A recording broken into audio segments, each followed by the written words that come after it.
பார்க்கலாம்.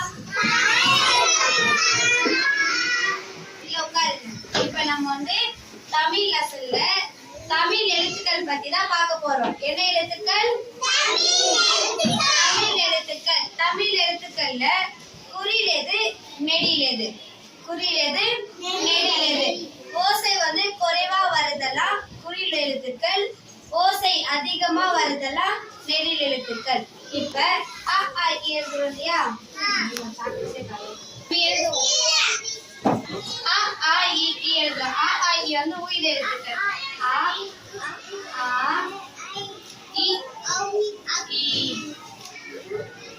உ ஊ ஏ ஏ ஐ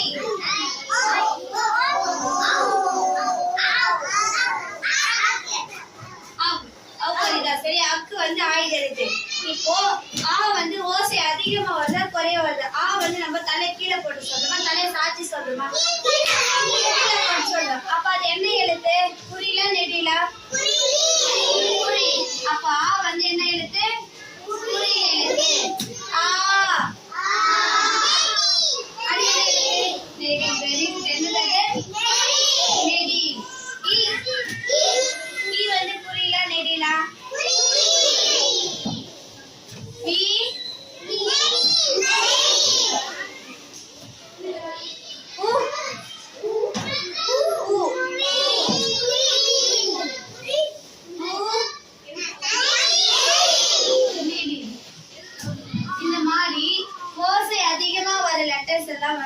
தலை சாட்சிக்க சொல்றதெல்லாம் வந்து நெடில் எழுத்துக்கள், தலை கீழே போட்டு சொல்றதெல்லாம் குறில் எழுத்துக்கள். அதே போல பாருங்க, ஒருமை பன்மை. என்னது?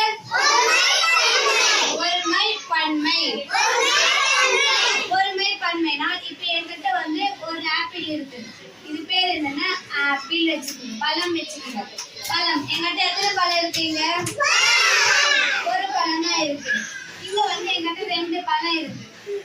அப்போ இந்த பழம் அப்ப பன்மையில எப்படி சொல்வீங்க? என்ன சொல்றோம்? பழங்கள். பழம் பழங்கள் சொல்றோம். இப்ப என்கிட்ட ஒரே ஒரு கண்ணு தான் இருக்கு. ஒரே கண்ணு இருக்கு. இந்த 2 கண்ணு இருக்கு. அப்ப பன்மையில என்ன சொல்வீங்க? கண்கள்.